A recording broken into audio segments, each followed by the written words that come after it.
Hello, my name is Matthew. This is an open letter that I have written. I've emailed already to Drug Free Florida, the organization, through their campaign, Vote No on 2. But this has also kind of evolved into a letter also for the general public, the voters of the state of Florida, those who have voted no on 2. I understand to an extent why your own personal beliefs may have influenced you to do so. Also, I understand that some of you may not be as educated as others on the subject. You may not realize just how beneficial marijuana is for the individual, not just for those who are terminally ill, but it's also beneficial for those who suffer from things like PTSD, which is a major thing going on right now, especially with the men and women in uniform.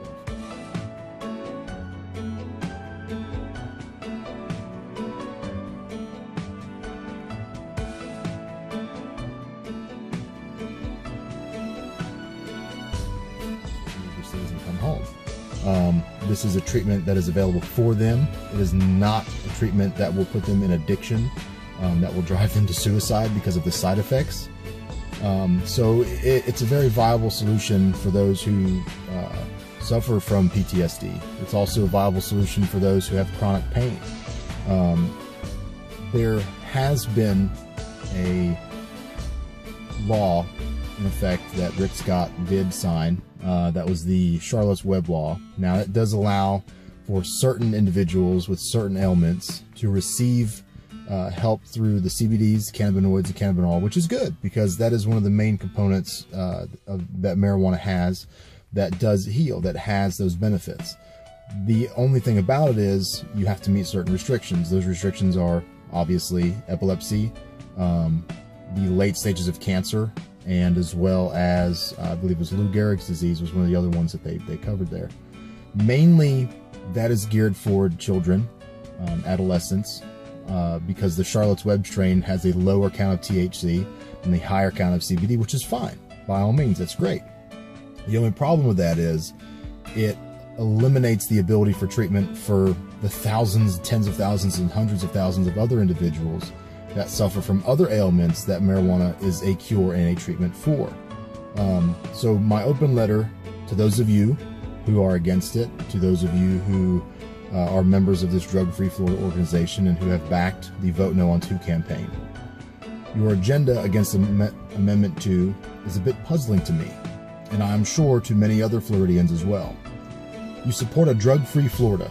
In other words, this is a Florida that is completely and utterly free of drugs. My question is, what exactly is drug about marijuana? It is a natural herb that is grown from a seed, which was given by God for all mankind. You can look at Genesis chapter 1, verse 29 for the reference, the biblical reference of God giving us herb-bearing seed. Where are your campaigns against substances like alcohol, which is a major cause and or accessory of cause of death in this state and is also considered a drug? What about Tylenol, which can lead to liver damage? And obviously, it's also a drug. It's an over-the-counter drug. Not to mention drugs like Oxicontin, Percocet, Vicodin, Xanax, etc. All of which are drugs, all of which are illegal to possess without a prescription, and yet they are some of the most commonly abused drugs among teenagers, adolescents, and young adults. These drugs are also highly addictive, physically and psychologically, and also lead to deadly drug overdoses. So why aren't you guys as a whole campaigning against these drugs? Why are you solely concentrating on marijuana, which isn't addictive, can't cause fatal overdoses, and isn't a synthetic form of heroin? Marijuana is one of the only natural herbs on this planet, when consumed, actually heals the sick. Countless studies have shown when cancer patients consume marijuana with a high percentage of CBDs, their cancer cells actually starve out and die. The cancer is unable to replicate, they're cured. And it's an affordable cure. Modern cancer treatments are painfully expensive. Many families have gone bankrupt trying one treatment after another, only for them to fail. To top it off, these modern treatments don't destroy the cancer cells. The cells simply become dormant, which means they fall asleep, only to wake up again eventually. Now, sometimes they don't wake up, but there are times where these cells will just go dormant, everybody will think, oh great, you're cured, you're fine, and next thing they know, cancerous tumors are popping up somewhere else in their body. This is just one letter from one puzzled Floridian. Why such a fight against marijuana while teens and young adults are killing themselves by using and abusing drugs such as alcohol and prescription narcotics? Why aren't you fighting those drugs? We can't truly be a drug-free Florida with synthetic heroin behind the counter of every Walgreens, CVS pharmacy, or drugstore. There have also been many studies that show marijuana is a natural antibiotic and antimicrobial. Here is a small excerpt from Dr. David B. Allen's research paper, and I quote, "There is good scientific evidence that cannabinoids, and in particular cannabidiol, CBD, may offer control of the immune system and in turn provide protection from viral infections. Cannabis has already been recognized to inhibit fungus and bacterial growth, and can be considered a new class of antimicrobial because of the different mechanisms of action from other antimicrobials." End quote. So the link to read his paper in full, I will put it in the description, but it is at cannabisdigest.ca, and you can search there for Dr. David B. Allen. Some other things I wanted to throw out there. You know, a lot of people have kind of given me a little bit of flack from some of the stuff I've posted on Facebook, saying I need to do more research before I post my opinions. Well, this is coming from an individual who has been through a situation with a loved one with cancer. I'm actually going through it again.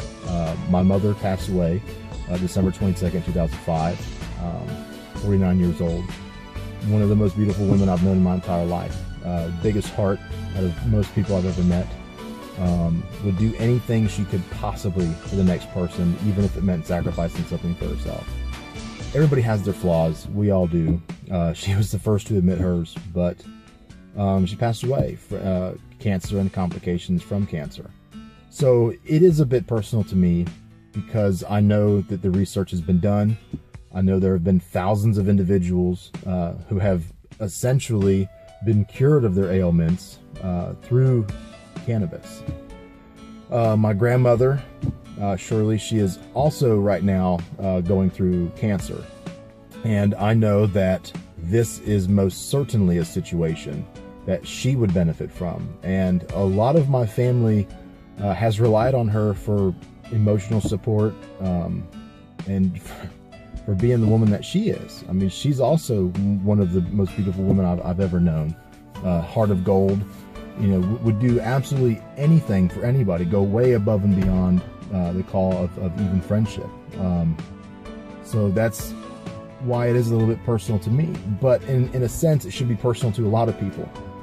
Anybody who has had family members that were prescribed prescription narcotics, whether it was for anxiety, depression, mania, bipolar disorder, pain, constant pain, they were prescribed things like Vicodin or Oxicontin or even morphine tablets, and have since formed an addiction to these things, and it just ruins their life. So even for those individuals who have been affected by that, like say your son was prescribed a prescription narcotic and formed an addiction and it ruined his life. A friend of yours may have done the same thing. Somebody knows someone who has in one way, shape, form, or fashion been affected, whether it was by the disease that they couldn't find a cure for or they couldn't treat, or it was the subsequent, as they call them, treatments using prescription narcotics. And really it doesn't treat anything. All it really does is hide the symptoms. You have chronic pain. Well, all the Vicodin's going to do, all the Oxycontin's going to do is mask that pain. It's not going to cure whatever the chronic pain is. It doesn't get rid of the problem. It just covers it up for a while, and it forms an addiction. And if you take too much of it, mix it with alcohol, you could die. That's it. No more you. So my thing is, it's more or less about compassion for the fellow man. Where is your heart really at? Where are you really, how far are you really willing to go to show your compassion for your neighbor? Because it goes beyond religion. It goes beyond personal beliefs, personal ideals. It goes far beyond that. This is a matter of compassion. This is a matter of love and of care and of selflessness. Because to sit there and say, oh, well, I don't think people should legalize pot, because if it's legalized medicinally, oh, this is just a way for them to open a door for it to become legal recreational, and people will abuse it. Guess what? People are abusing the prescription narcotics. People are stealing them. People are overdosing on them. People are committing suicide by overdosing on them. So legalizing prescription narcotics did not prevent people to abuse the narcotic, the drug. People are going to abuse whatever they want to abuse. Why? Because we're human. We're people. We're not perfect. People make mistakes. We make poor choices. That's part of the process of growing, becoming human, being a human, and growing into adulthood. We make mistakes and we learn from them. So it doesn't matter whether you sit there and say, oh, well, my argument is people will abuse it. Okay? Would you rather, because people are going to abuse drugs regardless. The question now becomes, would you rather see people continue to abuse the prescription narcotics that will kill them in the end run? If not kill them, will completely decimate their lives and the lives of those who love them through the addiction and the things that they will go, the extent that they will go to get their next fix. Would you rather see people continue to go down that path? Or are you willing to put your own personal afflictions aside and say, you know what?